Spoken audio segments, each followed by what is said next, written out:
حق تقاته ولا تموتن إلا وأنتم مسلمون. وقال رسول الله صلى الله عليه وآله وصحبه وبارك وسلم في حديثه: من سلك طريقا يلتمس فيه علما سهل الله له طريقا إلى الجنة، أو كما قال رسول الله صلى الله عليه وآله وصحبه وبارك وسلم.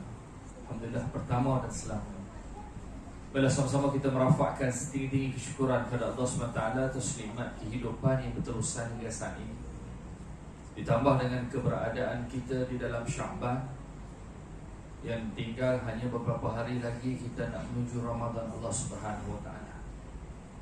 Moga-moga kita antara insan hamba Allah Subhanahu Wa Taala yang dipertemukan dengan Ramadan pada tahun 1444 Hijriah ini bersamaan dengan 2023. Kan seperti mana doa yang senantiasa kita minta, walaupun tadi tidak kedengaran Imam Otai kita membaca Balighna Ramadan, kan? Itu antara doa yang sering dibaca oleh para a'imah, para imam-imam kita, dengan ungkapan daripada Rejab, Sya'ban dan Ramadan. Walaupun diperbahaskan oleh para ulama, dia bukan maksud daripada baginda Nabi sallallahu alaihi wasallam. Itu kita terima, dan memang kita mengakui dan menerima dengan sebenar-benar keadaan. Tetapi bila kita katakan walaupun tidak maksud daripada baginda Rasul sallallahu alaihi wasallam, tapi kita mengambil ibrah pengajaran yang tersurat dan tersirat di dalam beberapa peristiwa, iaitu jika kita memohon keberkatan pada Rajab, maka Rajab itu adalah disebut bulan baginda Nabi sallallahu alaihi wasallam. Kerana peristiwa Isra wal Mi'raj, dan kenapa Nabi diperjalankan oleh Allah Subhanahu Wa Taala untuk menghiburkan hati baginda setelah kewafatan atau kematian Sayyidatina Khadijah binti Khuwailid, isteri baginda Rasul sallallahu alaihi wasallam. Maka di dalam peristiwa itu ada dua jaulah ataupun disebut kan rahlah ardiyah, dan yang kedua rahlah samawiyah, iaitu perjalanan darat dan perjalanan langit. Bukan Nabi berjalan, tapi Nabi diperjalankan. Siapa yang memperjalankan? Allah. Dan yang kedua, kita minta dengan Rabbul Jalil Allah Subhanahu Wa Taala setelah keberkatan Rajab dan apa? Barik lana fi Rajab wa Sya'ban. Kan? Kenapa kita mohon keberkatan pada Sya'ban? Iaitu yang terkandung keberkatan yang disebut Lailatul Nisfu min Sya'ban. Di dalam Sya'ban itu ada malam yang teramat istimewa untuk kita umat Muhammad sallallahu alaihi wasallam. Tidak ada pada umat yang lain, yang disebut Lailatul Nisfu min Sya'ban, iaitu malam 15 Sya'ban. Ini disebut jelas oleh baginda Nabi sallallahu alaihi wasallam. Kenapa? Nabi mengampun seluruh dosa para hamba-Nya. Yaghfiru li jami'i khalqihi. Allah Subhanahu Wa Taala pasti akan mengampun dosa seluruh para hamba-Nya, illa li musyrikin au musahin. Apa maksud dia? Kecuali orang-orang yang menyekutukannya dan orang yang sering bertelagah, bergaduh, bercakaran di dalam kehidupan. Ini jelas yang disebut. Dan maka kadang-kadang di situ pun berlaku juga pertelagahan kita. Ada orang nak mari baca Yasin 3 kali. Kadang-kadang kita, Allah, kita mari nak baca Yasin, tiba-tiba suruh buat kuliah. Kan? Tapi bawa ni baca Yasin tadi. Alhamdulillah, tak apalah, kan? Tapi kadang-kadang kan, itu dah kita kata disepakati. Sebab dalam kita panggil yang disebut oleh dalam qawaidul fiqhiyah, kan, kaedah fiqh, kan, ada juga disebut al-adat muhkamah. Adat sesuatu tempat itu boleh menjadi kelaziman di dalam pelaksanaan. Maka sebab itulah kadang-kadang kalau kita tengok di dalam pahaman yang bercanggah dengan pahaman kita Ahlussunnah wal Jamaah yang sering diperdebatkan dan juga diperkatakan dan berlakulah di merata tempat kan. Di mana kita kata baca Yasin 3 kali dalam bulan Syaban kan, seperti mana kita tahlil, seperti mana kita apa dia? Tak apa. Seperti mana kita tahlil, seperti mana kita talqin kan.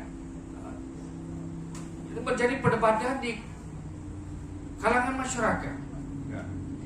Sedangkan di dalam pemahaman atau pemahaman kita Ahlussunnah wal Jamaah kan, telah dibahagikan kepada 2 keadaan yang disebut kan. Di dalam pemahaman kita, iaitu suatu benda yang disebut ada 2 kan, yang disebut bid'atul hasanah dengan dalal kan. Kita terimalah kan, dan kita tetap tidak meletakkan dia itu suatu kewajipan. Jika macam suatu baca Yasin malam Jumaat kan, suatu ketetapan yang lebih aula, lebih afdal daripada Yasin apa dia? Surah Al-Kahfi. Itu secara jelas. Tapi mungkin kita kata kalau buat di sini dengan panjangnya, dengan lamanya kan, maka kita baca Yasin sebagai perkara yang ringan, tidak nak diberati. Jika berat kadang-kadang, ayolah aku mari baca surah Kahfi, aku nak bagi Yasin kan. Jadi orang mula meminggirkan. Itu difikirkan oleh para ulama kita kan. Macam juga kita kata selepas sembahyang kan, kalaulah kita kata tak payahlah Nabi pun tak zikir. Nabi tak zikir tak apalah, dia Nabi kan. Dia taqarrub ila Allah, dia memang hampir dengan Allah. Kita cubalah kita tu Assalamualaikum warahmatullahi, Assalamualaikum warahmatullahi. Ya, agak-agak abang zikir senyum, tak ada redha kan. Mungkin kita bukan nak kata tak zikir, tak. Tetapi bila kita berjamaah kan rasa seronok, mudah kita nak ikut. Itu contoh keadaan kan. Baik. Bila kita masuk ke dalam yang disebut balighna Ramadan kan, kenapa dikaitkan dengan Rejab, Syaban, Ramadan kan? Kerana Rejab boleh kita katakan bulan muhasabah ibadah yang Allah perintahkan kepada kita. Perintah apa? Sembahyang. Daripada 50 jadi 5. Maka keberkatan yang kita inginkan daripada Rejab itu ialah kita bila kita sebut barik lana fi Rajab, agar kita dapat muhasabah, hitung nilai bagaimana ibadah solat yang selama ini telah kita tunaikan, apatah dia bertepatan dengan kaedah yang disebut oleh Sayyidina Baginda Rasul sallallahu alaihi wasallam, sallu kama ra'aitumuni usalli, solatlah kamu seperti mana aku solat kan. Kadang-kadang kita tengok satu sama lain berbeza solat kan. Apa beza dia? Banyaklah dalam keadaan perbezaan tu kan.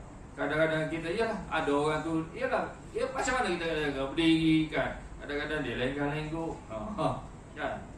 Kadang-kadang duk betulkan kopiah, ada juga kan. Kadang-kadang duk main misai kan. Kadang-kadang kalau sujud dia apa panggil macam tak tahu apa kan. Kadang-kadang kita bukan tengok tu untuk menjadikan apa, tetapi kenapa boleh terjadi. Itu contoh keadaan. Maka sebab itu kita minta keberkatan Rejab itu supaya apa? Muhasabah ibadah solat kita untuk menuju Ramadan. Bukan baru Ramadan baru kita nak start. Bila tiba Ramadan tu kita dah mula. Bukan baru nak mula. Memasuk tingkatan kepada ibadah-ibadah yang lain. Seperti mana kita dengar hadis yang masyhur, Nabi sallallahu alaihi wasallam ni merupakan seorang yang dermawan. Dan Nabi teramat dermawan bila mana Nabi berada pada bulan Ramadan. Itu contoh kan. Kalaulah kita sebelum Ramadan kan, kita semayang biasa-biasa, apakah mungkin masuk Ramadan kita dapat semayang luar biasa? Boleh tak? Agak ibu, boleh tak ibu? Boleh tak ibu? Tak boleh. Confirm punya tak boleh kan? Mesti boleh Ustaz. Tahu kan? Saya yakin. Kan?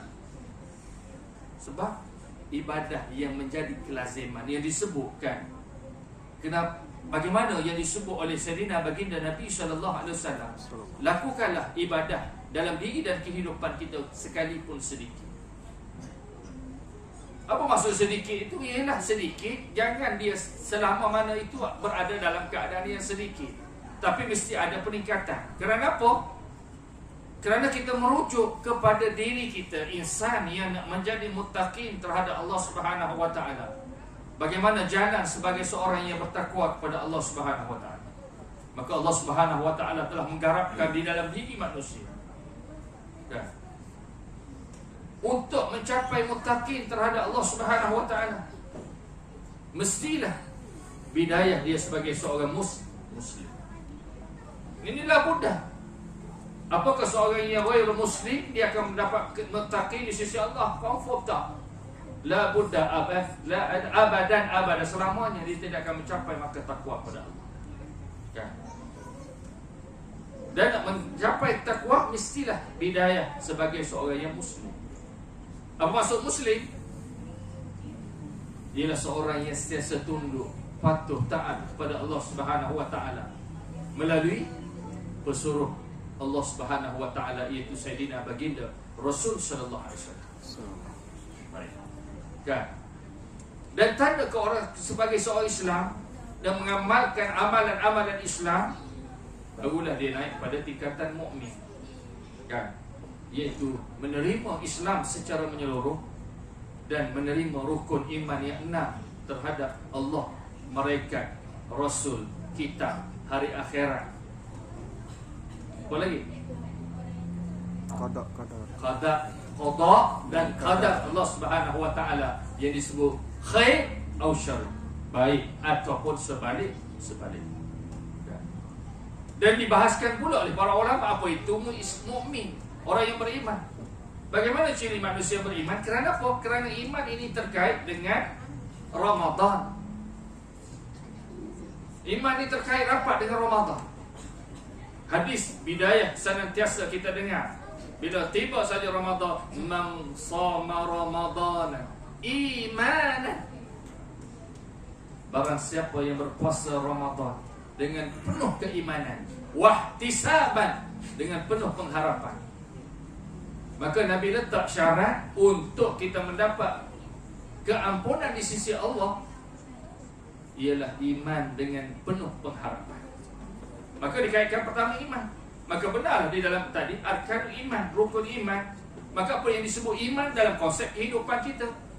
Maka iman itu hendaklah kita ikrar bil lisan, tasdiq bil qalbi, wa a'malu bil arkan.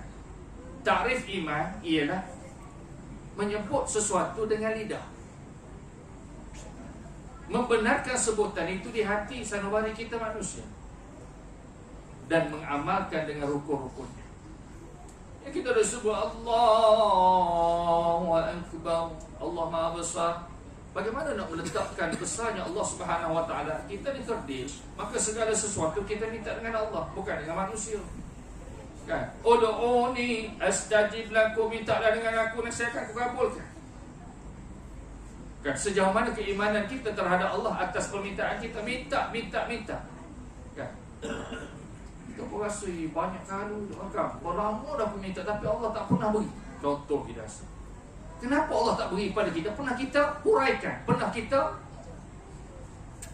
muhasabahkan kenapa keadaan itu terjadi dalam diri dan kehidupan kita. Kan? Mungkin kerana apa? Kerana kita hanya sebut tetapi kita tidak benarkan di hati. Maksudnya hati kita ni tak konsisten. Sebab itu yang disebut iman selain daripada penarifan iman tadi, maka ulama membicarakan iman dalam diri satu tubuh manusia terbahagi kepada dua. Kan? Sama ada iman itu bertambah atau berkurang. Kan? Bila dibahaskan ulama, bila disebut iman itu yazid wa yanqus, bertambah dan berkurang. Kenapa iman seseorang itu boleh bertambah? Kan? Maka kata para ulama, bitta'ah, dengan sebab ketaatan. Kenapa iman itu berkurang? Dengan sebab bil ma'asi, dengan sebab kemaksiatan kita terhadap Allah Subhanahu wa taala. Maka Allah datangkan Ramadan nak memberi suatu tempoh supaya hamba-Nya berada dalam keimanan yang benar-benar. Kerana apa? Kan? Kerana Allah menjanjikan di dalam Ramadan ini. Apa yang Allah janjikan kepada kita hamba-Nya di dalam Ramadan ini? Pertama, tidak lain dan tidak bukan siam, puasa. Bila sebut Ramadan, puasa. Jangan bila sebut Ramadan, bazar. Kan bila sebut Ramadan je, tunggu dulu. Kan kata buah macam-macam kan. Ingat macam-macam. Macam-macam lah makanan kan. Bukan ingat bazar. Kan. Bukan tak boleh ingat, boleh kan. Kita nak cari rezeki, tetapi jangan sampai rezekinya kita cari menjadi bahana terhadap kehidupan kita. Kan. Bila kita sebut saja Ramadan, kita gambarkan ataupun kita ada dalam pengetahuan kita syurga. Itulah yang ada Ramadan. Kan. Sebab itu Nabi mengajar Sayyidatina Aisyah radhiyallahu anha,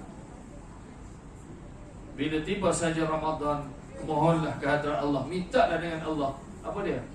As'aluka ridhakal jannah wa a'udzu bika minan nar. Allahumma innaka 'afuwun tuhibbul 'afwa fa'fu anni. Itu doa kita dalam mufrad, doa sendiri. Kan? Tapi dalam bab doa ni kita kena cool. Apakah salah kita berdoa dalam keadaan jamak walaupun kita dalam keadaan sendirian? Salah ke betul? Bang, salah ke betul? Payah Ustaz nak jawab. Kan? Jawab antara salah betul je. Saya tak denda pun. Kan? Salah ke betul? Betul, tak ada salah. Yang salah bila kita jadi imam doa mufrad. Itu salah. Ya. Tapi salah itu tidak sampai batal akidah kita ataupun berdosa. Tapi maksudnya kena faham, bila kita jadi imam pemimpin, jangan kita minta, kita seorang. Kan? Bukan main makmur duduk bersama dengan dia. Tak doa, as'aluka ridhakal jannah wa a'udzu bika minan nar. Makmur pun amin, amin. Amin buat apa? Dia doa diri seorang je. Kan? Itu contoh. Di sudut domain kan. Tapi bila saat, maksudnya saya contoh yang saya nak masukkan, bila saat kita sendirian, maka kita dalam diri kita kosong, ataupun ialah kita meniatkan niat. Sebab kalau kita doa, saya contoh, saya doa, saya doa nas'aluka, saya sudah pasti saya akan kosongkan buat siapa? Diri isteri saya, diri anak-anak saya, diri sahabat-sahabat saya, diri ahli keluarga saya, diri sesiapa yang sentiasa bersama saya semasa dunia. Nampak tak? Ini maksudnya manusia yang tak rugi. Ya, dalam bab hidup dunia nak untung, tapi dalam bab doa kita tak nak ambil peluang untung. Ya, itu contoh. Mudah tak? Mudah, tapi jika kita gagal menghayati, dia berlalu dengan begitu saja. Ya. Apa maksudnya berlalu dengan begitu saja? Maksudnya kita tidak rebut peluang itu untuk mendoakan orang lain. Kenapa saya katakan demikian? Bila sebut saja Ramadan, di dalam hadis yang masyhur Nabi sebut, di saat kita berdoakan tanpa pengetahuan orang lain atau saudara kita atau insan yang kita cintai atau sesiapa saja, maka Allah utuskan malaikat untuk mendoakan keadaan yang sama dengan sabda yang disebut oleh Sayyidina baginda Nabi sallallahu alaihi wasallam, walaka bimithli, begitu juga bagi engkau. Mudahkan hidup. Nampak tak?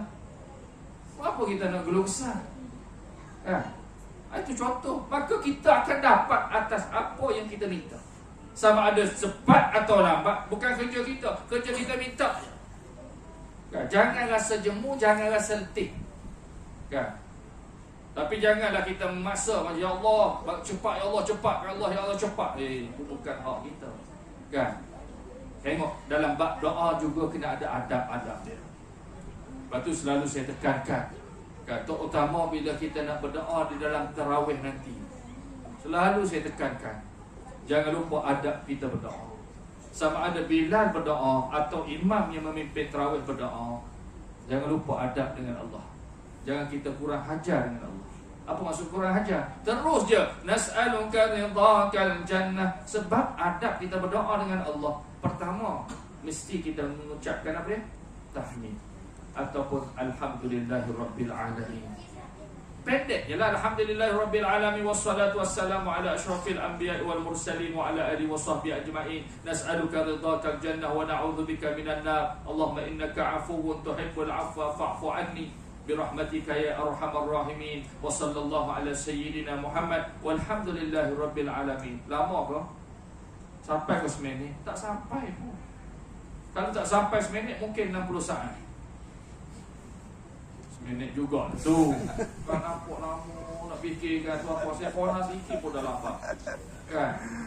Tapi lama ke? Tak lama. Kan? Itu contoh, itu kata seorang yang beradab di dalam memohon kehadirat Allah. Ini tak mari terus walaupun kata sunat je ustaz. Memang dah sunat. Tak ada nama sahaja ke sembahyang wajib. Kan? Sahaja ke sembahyang tarawih. Tak, salli sunat. Ini sebut sunat tarawih. Tak buat pun tak apa. Tetapi tidakkah kita tergolong dalam golongan yang rugi? Kerana tarawih hanya ada pada Ramadan. Rajin macam mana sekalipun dah masuk Syawal dah tak boleh buat dah. Tak nama ada sunat tarawih. Kan? Itu maksudnya. Jangan lupa dalam adab kita berdoa dengan Rabbul Jalil Allah Subhanahu Wa Taala. Dia bukan siapa, dia Rabb, Tuhan, pencipta kita, Khalik. Kita ni makhluk. Maka makhluk sudah pasti berhajat dengan Khalik. Khalik tak berhajat pun dengan kita, tak apa. Kan? Kita tak memuji dia, kita tak tahmid pada dia pun, kita terjejas dia sebagai Khalik. Yang terjejas di kita sang hamba. Sebab itu Allah datangkan untuk meningkatkan mutu kualiti kita hamba dia dan juga umat Muhammad sallallahu alaihi wasallam. Maka Allah jadikan Ramadan khusus buat kita umat Muhammad sallallahu alaihi wasallam. Kenapa? Dia nak anugerahkan kita syurga. Mana lagi bulan yang mudah Allah nak memberikan kepada kita syurga. Janji syurga. Tetapi setelah kita minta nas'aluka ridhakal jannah wa na'udzubika minan nar, maka kena sekutu dengan atas apa yang kita minta. Ini pula. Bukan main-main, bukan sekadar minta macam kita kana rizqi fis sama'i fa'athilhu. Ya Allah, sekiranya rezekiku di bumi, di langit, turunkan. Sekiranya rezekiku sedikit, perbanyakkan. Tapi tidur, asyik tidur. Kerja malas. Agak-agak Allah nak beri kata. Itu contoh. Macam kita bapak lah, ataupun kita bos terhadap pekerja kita. Tengok, bukan main kau ya. Aku ada bukan main kau buat ya. Aku tak ada. Pecah lubang, apa akan terjadi? Begitulah kehidupan kita manusia. Bila kita mohon, mesti kita tahu apakah jalan untuk melayakkan kita memasuki syurga dia. Bukan sekadar minta. Nas'aluka ridhakal jannah wa na'udzubika minan nar. Maka tidakkah kita membaca firman Allah di dalam suratul Kahfi, di dalam ayat penghujung, beberapa ayat penghujung, kata Allah, innal ladzina amanu wa 'amilus solihati kanat lahum jannatul firdausi nuzula. Sungguh-sungguhnya orang-orang yang beriman dan senantiasa mengerjakan amalan-amalan saleh, bagi mereka syurga Firdaus sebagai tempat tinggal. Maka yang dituntut oleh Allah atas permintaan kita, nas'aluka ridhakal jannah, nak melayakkan kita duduk dalam syurga, masuk dalam syurga di akhirat kelak. Pertama kata Allah, hendaklah kamu wahai hamba-Ku beriman dengan sesungguh-sungguhnya iman dan senantiasa mengerjakan amalan-amalan saleh. Baik, iman mungkin kita beres, tapi amalan-amalan saleh. Dengar elok tuan-tuan dan puan-puan, ini bukan setakat tuan-puan, ibu ayah yang saya kasihi, bahkan peringatan buat diri saya. Bila terkait dengan wa'amilus solihat, jamak daripada amalun, satu amal. Bila Allah sebut wa'amilu, bermaksud pelbagai amalan-amalan soleh bersifat mustamirah ataupun konsisten. Bukan hanya kita mari ibadah di dalam bulan Ramadan, habis Ramadan hilang. Sebelum Ramadan pun tak ada, ada Ramadan baru muncul. sama juga keadaan. Sebab itu disebut, bila disebut Ramadan sebagai apa? Bulan peningkatan. Bukan baru nak start semayang, bukan baru nak start taubat pada Allah, bukan baru nak start istighfar pada Allah, bukan baru nak start tilawatul Quran, bukan baru nak start ingat zikir sebut Allah. Ramadan itu kita tingkatkan. Itu yang sebenar-sebenarnya, kan? Tapi bila kita bagi Ramadan, awal Ramadan, kan, kita baca Quran semangat. Mungkin semangat awal Ramadan, kan? Mungkin sampai 5 Ramadan, alamak, penat dah 5 juzuk, dah sehari 1 juzuk, kan? Ada lagi 25 hari, alamak, rest dah dulu sehari. Rest dulu sehari. Tertinggal ada sehari 1 juzuk Al-Quran, kan? Muka mari pula esok baca lagi 1 juzuk, kan? Penat pula esok lusa, kan? Rest dah dulu, nanti baca sekaligus 2 juzuk. Boleh tak? Sebab nafsu akan menguasai. Bila nafsu menguasai manusia, sebab bukan lagi syaitan menguasai manusia, nafsu ini lebih tinggi daripada godaan syaitan, iblis, dunia dan makhluk yang berada di sekeliling. Sebab itu disebut pertama musuh yang besar dalam diri dan kehidupan kita adalah nafsu yang ada dalam diri. Sebab itu, tengok, bila terkait dengan nafsu, lupakah tuan-puan, ibu, ayah, di saat kita memohon ke hadirat Allah Subhanahu wa taala. Ini terkait lagi dengan doa juga. Walaupun biarlah mungkin di kalangan tuan-puan yang tidak setuju dengan saya, doa bila masuk awal tahun, ada doa awal tahun, doa akhir tahun, iaitu pada awal Muharram kita akan baca doa awal tahun. Tetapi tidakkah kita mengambil pengajaran daripada doa itu, apa yang disebut wal auna ala hadhihi nafsil ammarah bisu. Ya, kita berdoa, ya Allah, lindungilah diriku daripada nafsu yang sentiasa mengajak kepada keburukan. Kita baca 1 hari, bukan 1 hari, 1 malam daripada awal Muharram untuk mengekalkan momentum pengawalan nafsu yang sentiasa mengajak pada keburukan selama tempoh 364 hari. Agak-agak mampu tak kalau hanya amin tanpa pengetahuan? Boleh tak boleh, tuan-tuan? Boleh tak? Tak mampu. Bukan saya nak kata tuan-tuan ni tak bukan dia, maksudnya kita nak cambahkan, nak pecahkan supaya kita memikirkan, rupanya bukan setakat itu. Sebab ramai manusia dia memahami dengan hanya berdoa tapi tidak ada pelaksanaan atas doa, dia akan menjadi perkara yang sia-sia, yang tidak memberi taksir, kesan pun sebenarnya. Seolah-olah seseorang yang dia rasa lapar tapi dia anggap, kan, akan ada orang yang bagi makan kat dia. Kita berharap, contohnya kita kata mungkin kita dalam keadaan apa, nantilah, tak apalah, mungkin sahabat aku tahu aku tak makan lagi. Mana mungkin, kan? Mungkin dia jangka dah makan ni, Haji Rahimi dah makan, padahal kita duduk nunggu dia. Tak telefon, boleh tak? Macam inilah kita minta Allah murahkan rezeki kepada kita, tapi kita tidak berusaha untuk mencari rezeki. Apakah sekupu dengan doa dan permintaan kita? Kita minta rezeki yang banyak, rezeki yang murah dan sebagainya, maka usaha kita itulah yang menyebabkan kita memperolehi keadaan itu. Sebab itu bila Sayyidatina Aisyah radhiyallahu anha, kan, bila disebut tentang Allahumma innaka afuwun tuhibbul afwa fa'fu anni, yang ditanyakan oleh Sayyidina baginda Nabi sallallahu alaihi wasallam, ya Rasulullah, jika aku dianugerahkan al-qadar Allah, al-qadar itu apa maksudnya? Malam yang terlebih baik daripada 1000 bulan. Kan, kebanyakan orang menafsirkan bila disebut Lailatul Qadri khairum, malam Al-Qadar itu terlebih baik atau lebih baik daripada 1000 bulan.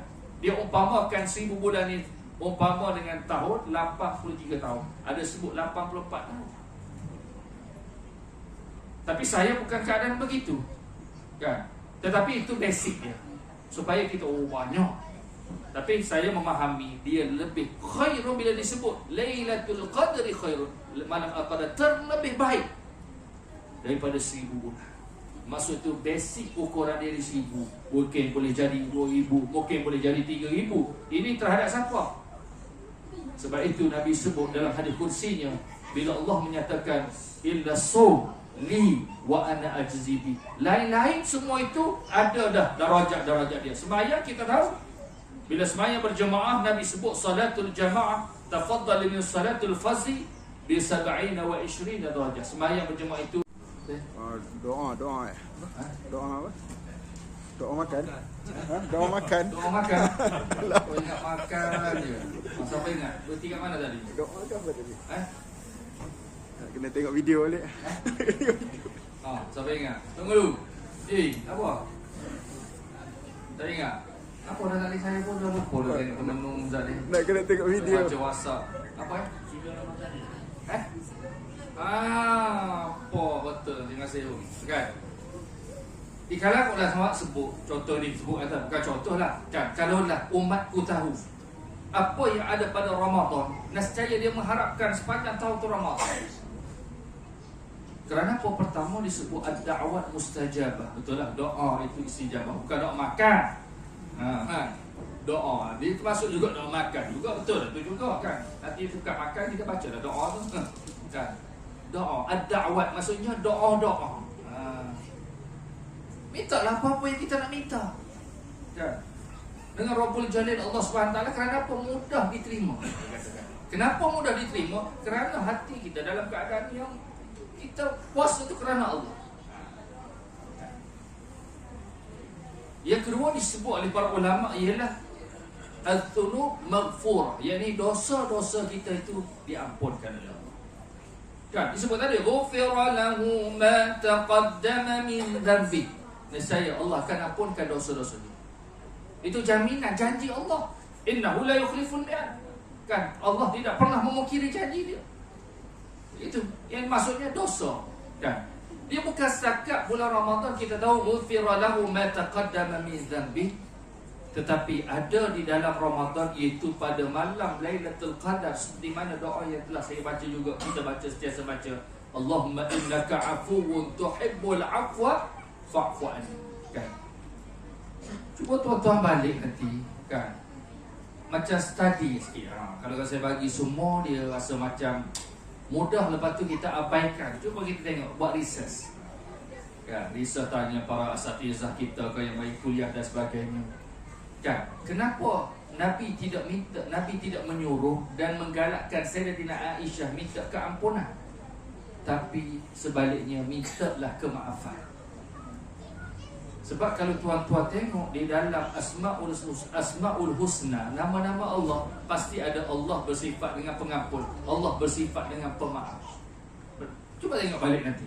Al-Afu dengan Al-Ghafur pasti ada beza. Ar-Rahmanir Rahim pun ada beza. Takkan Al-Ghafur pengampun, Al-Afu pengampun juga? Tak. Al-Afu pemaaf.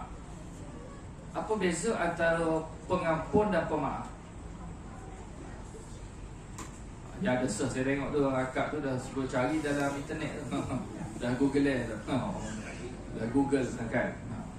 Pasti ada beza. Sifat Ghafar pengampun, Allah ampunkan dosa, tapi taksir dosa tu kekal. Bila? Alam akhirat. Sebagai apa? Bukti. Kamu hidup dulu kan, kamu buat dosa tapi kamu minta ampun, aku ampunkan, tapi taksir dosa tu tetap ada. Berbeza dengan al-afu, maaf, kemaafan. Bila Allah kata Allah tu pemaaf, Allah maafkan semua kesalahan, dengan kisah-kisah dosa pun tidak ada. Maksudnya macam tak ada salah. Itu maksudnya. Sebab tu lebih tinggi, lebih aula daripada al-ghafur, al-afu. Sebab tu Sayyidatina Aisyah bila sebut, ya Rasulullah, jika Allah berikan kepada aku Lailatul Qadar, apa yang aku nak minta dengan Allah? Maka Nabi mengajar Sayyidatina Aisyah, doa, mintalah dengan Allah, Allahumma innaka afuwun karimun tuhibbul afwa fa'fu anni. Ya Allah, sesungguhnya Engkau pemaaf, suka kepada kemaafan, maafkanlah aku ya Allah. Kan? Nampak tak? Jadi takkan kita nak sia-siakan, takkan tunggu malam Al-Qadar je, tak. Maka ulama membahaskan ayat tersebut, doa tersebut disunatkan dan amat dianjurkan dan digalakkan bagi kita mengamalkan min bidayatul Ramadan ila nihayatul Ramadan, daripada awal Ramadan hingga pengakhir Ramadan. Clear? Kadang-kadang kita nampak alamat biasa je, tak apalah, esok doa lagi. Jangan kita sia-siakan detik-detik Ramadan, minit-minit Ramadan, jam-jam Ramadan, hari-hari Ramadan berlalu tanpa meminta sesuatu yang perlu dalam diri. Bukan setakat perlulah apa yang kita inginkan, maka mintalah dengan Allah Subhanahu Wa Taala. Kerana apa? Ramadan, bulan yang dakwat mustajabah, dosa kita diampunkan. Dan yang ketiga, kalaulah kita tahu dengan sebenar-benar pengetahuan, maka nescaya kita umat Muhammad akan mengharapkan tidak ada selain daripada Ramadan di dalam sepanjang kehidupan kita. Kerana apa? Al-jannatu mushtaqatul lahum. Syurga merindui kita untuk masuk ke dalam syurga. Syurga rindu bagi kita orang yang berpuasa di bulan Ramadan untuk masuk ke dalam syurga. Bayangkan, tak masuk lagi tapi syurga nak rindu dah. Nak menanti kita bila lah hamba Allah ni nak masuk dalam syurga ni. Kan, sebab tu ada nama khas syurga Rayyan. Jadi macam mana ustaz? Selalu semua nak masuk syurga tu syurga lain. Kita fikir begitu. Itu bukan kerja kita. Itu kerja Allah lah. Bila kita minta nas'aluka ridhakal jannah wa na'udzubika minan nar, maka terpulanglah Allah nak letak apa. Tapi setengah para aimah kita yang hebat, yang tahu dengan doa ni, dia berdoa, nas'aluka ridhakal jannatul firdausil a'la wa na'udzubika minan naril jahim. Ya Allah, redhakan kepadaku syurga firdaus yang paling tinggi, dan lindungilah aku daripada neraka jahanam yang paling bawah. Tengok. Sebab apa? Dia memahami. Kadang-kadang kita tak faham, kita tak mahu, kita tak minta. Kan? Akan berlaku persoalan di hadapan Allah. Kenapa kau bagi aku second class? Macam-macam berlaku kan. Ini contoh keadaan yang digambarkan. Sebab itu. Dan bagaimana nak meletakkan keadaan demikian, semua tadi yang kita bicarakan tadi, sebenarnya bagaimana kita nak capai makam-makam keadaan ataupun situasi senario bagi Ramadan itu mudah saja. Ataupun amalan-amalan lain, anggaplah seolah-olah itu yang terakhir buat kita. Macam semayang, bagaimana nak jadikan semayang yang paling terbaik? Anggaplah seolah-olah semayang isyak kita nanti adalah semayang yang terakhir. Kadang-kadang kita bak makan, tak apalah makan hari ni tak sedap, besok ada lagi. Betul tak? Patutnya begitu, kita makan tu dah memang seolah-olah yang terakhir. Bangun lagi besok, boleh makan lagi. Minta dalam bak makan, kita makan nak cari makan yang sedap-sedap yang apa, tapi dalam bak semayang kita tak pernah nak muhasabah. Begitu juga bila datang Ramadan, kan? Lalu je kita tak apa perubahan, tak ada apa perubahan. Kenapa? Kenapa dalam penghayatan gagal di dalam memahami apa sebenarnya yang kita inginkan. Jika kita gagal dalam menginginkan atau cita-cita sesuatu terhadap Ramadan yang Allah anugerahkan, maka dia pun berlalu dengan begitu saja. Kan? Sebab kita tak tahu macam matlamat kita hidup untuk apa? Kan? Untuk apa? Masuk syurga. Maka takkan kita nak buat ibadah hamba sebagai seorang yang nak masuk syurga? Bagaimana Allah dah menjelaskan? Maka kita kena buat amalan tu. Kan? Maka disebut, tengok kisah ni sebagai penutup bagaimana bila disebut ingin masuk syurga. Masa Nabi SAW duduk dalam satu jalsah, maka Nabi tanya sahabat, ya Rasul, ya wahai sahabat-sahabatku, maukah aku tunjukkan kamu calon syurga, ahli syurga Allah? Sudah pasti ya Rasulullah. Kan? Sahabat nak tengok siapa dia. Maka dia tunggu-tunggu-tunggulah. Dulah seorang yang biasa dia tak adalah hebat mana kan. Pakai jubah capek-capek, pakai kata apa? Orang kata berlehyah dengan basah janggutnya, kesan wudu. Dia jeng-jeng slipper ataupun ialah slipper dia panggilkan. Slipper lah bahasa kita kan. Lalu melalui jalsah baginda Nabi, apa kau ini? Kan? Maka hari kedua sama juga, wahai sahabat-sahabatku, maukah aku tunjuk kamu ahli syurga? Sudah pasti ya Rasulullah, kami nak tengok. Kan? Hebat kau orangnya. Lalu lagi orang yang sama, orang ni ke? Kan? Maka takkid hari ketiga bila sebut Nabi sebut, kan? Lalu orang yang sama, maka kan Abdullah bin Amr bin al-As, kan, bila mendengar dan melihat itulah orangnya, maka Abdullah bin Amr bin al-As, seorang sahabat Nabi SAW, bertemu dengan seorang yang disebut dan disalung ahli syurga Allah Subhanahu wa taala. Wahai saudaraku, aku ada masalah sikit dengan bapaku ni. Bolehkah aku duduk rumahmu beberapa hari? Kan, beberapa hari je, kan, supaya aku ni hilang stres. Itu contoh lah, bahasa saya lah. Kan, bukan bahasa Nabi gitu. Kan? Ya, orang Arab bila dengar orang nak mari rumah dia, ahlan, tafadhal. Kita kadang-kadang bila dengar sahabat kita nak mari, alamak, baru masak lemak cili api, nak mari pula rumah kita. Itu contoh lah, kan? Ataupun baru kan masak ikan patin pula, alamak patin tu poyak, masa ni dah dia nak telefon dah, kan? Aku ada hal lah sikit kan. Macam-macam lah kan. Orang Arab ni dia. Kerana apa? Kemuliaan tetamu yang hadir membawa rahmat dan membawa keluar daripada rumah kita sebarang kesulitan, kepayahan. Tapi kalau kita dengar memanglah keluarkan kesulitan, kepayahan, tapi aku sendiri pepayah nak makan macam mana? Doktor kita kadang-kadang kita gitu kan. Orang Arab bila orang luar mari yang tak pernah, yang tak biasa dia makan, dia akan bagi kepada tetamunya yang tak biasa dia makan. Contoh pengalaman saya duduk khatam, semasa belajar khatam Sudan dulu. Begitulah. Tak pernah dia makan kambing melainkan bulan puasa, tapi dengar kita nak pergi melawat, nak pergi ziarah, nak pergi apa, kambing sana bukan kambing Malaysia, khoruf, ekor panjang tu. Nasi dalam kambing. Kalau kita makan nasi Arab sini biasa je, nasi biasa, dan di dalam kambing tu ada nasi. Kan, potong tu mak, bau aroma dia kan. Kadang-kadang tinggal tulang saja. Kan, tuan rumah ni tak makan bersama kita, dia tengok je. Tak. Fatal. Kul. Sebab dia akan makan sisa-sisa daripada, bukan sisa maksudnya yang bukan mulut kita lah. Kan, itu contoh kan. Bila berlalu, maka boleh tak aku duduk? Boleh. Kan. Maka Abdullah bin Amr bin As tengok apa amalan sahabat ni yang kata Nabi kata syurga. Kan. Maka tak ada apa pun. Hanya kumat-kumit mulut dia zikir, ingat Allah, sebut Allah, gitu je. Hinggalah berlalu beberapa malam, maka Abdullah bin Amr rasa peras. Kan, hampir meletakkan suatu nista terhadap Rasulullah sallallahu alaihi wasallam. Kenapa? Tidak ada apa-apa yang istimewa pun orang ni, kan? Apakah Nabi ni nista? Nabi ni saja nak memuji kita para sahabat. Itu dalam diri Abdullah bin Amr bin As. Kan? Maka dia pun bertemu dengan saudaraku, sebenarnya aku tidak bergaduh. Cuma aku nak tengok amalanmu yang Nabi kata kamu ni ahli syurga. Kan? Maka sahabat tadi pun kan, wahai sahabat Rasulullah, rupanya dia tahu Abdullah bin Amr bin As ni hebat tak hebat. Orang Ansar ni dia tahu. Dan dia tahu bahawasanya sebenarnya dia tidak bergaduh, tapi dia nak tengok apa amalan yang dia lakukan. Terkejut Abdullah bin Amr bin As. Hebat rupanya orang ni. Kan? Memang kamu tak nampak atas apa yang kamu, melainkan apa yang kamu dengar. Kan? Tapi kata orang Ansar ni, kamu tidak mendapati atas aku dua perkara.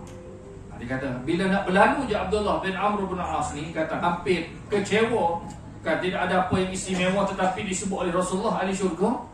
Kan, nak berlalu saja, kata Asad disebut, aku tidak pernah dengki terhadap rezeki yang Allah beri terhadap sesama manusia lain. Dan yang kedua, aku telah memaafkan kesalahan manusia lain yang ada kesalahan dengan aku tanpa dia minta maaf dengan aku. Aku dah maafkan. Ada berani? Itu antara.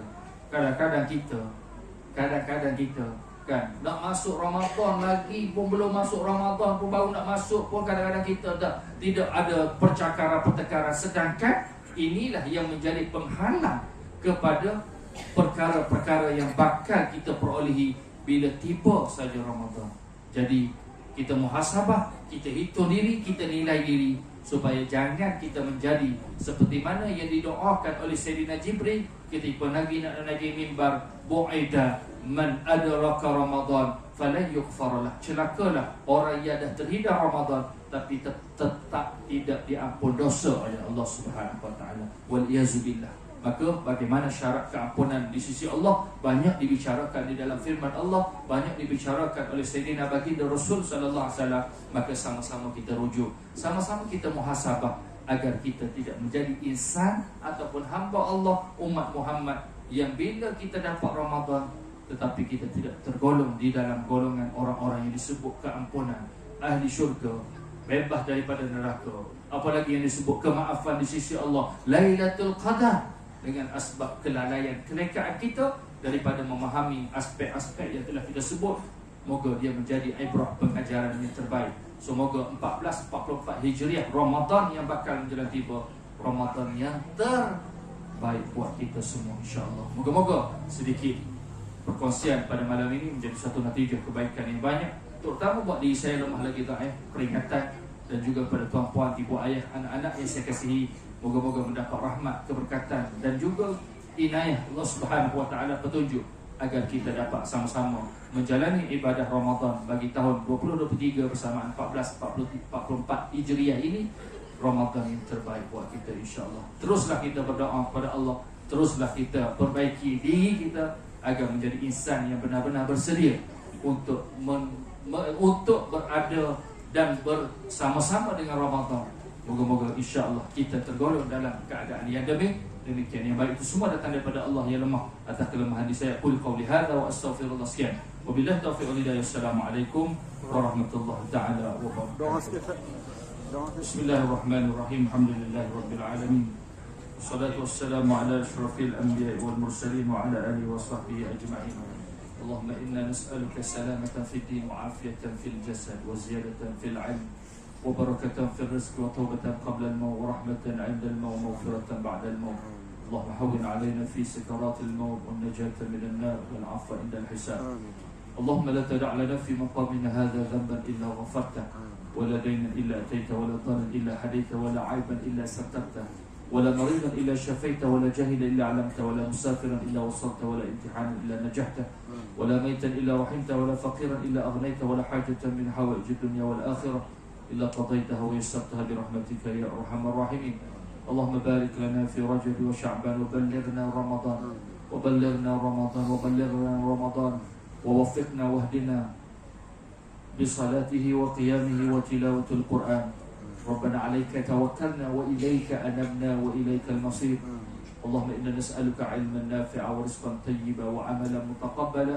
رب زدنا علما وارزقنا فهما. لا حول ولا قوة إلا بالله العلي العظيم. ربنا أتنا في الدنيا حسنة في الآخرة حسنة وقنا عذاب النار. صلى الله على خير خلق محمد وعلى آله وصحبه وبارك وسلم. الحمد لله رب العالمين. تقبل الله منكم صيام.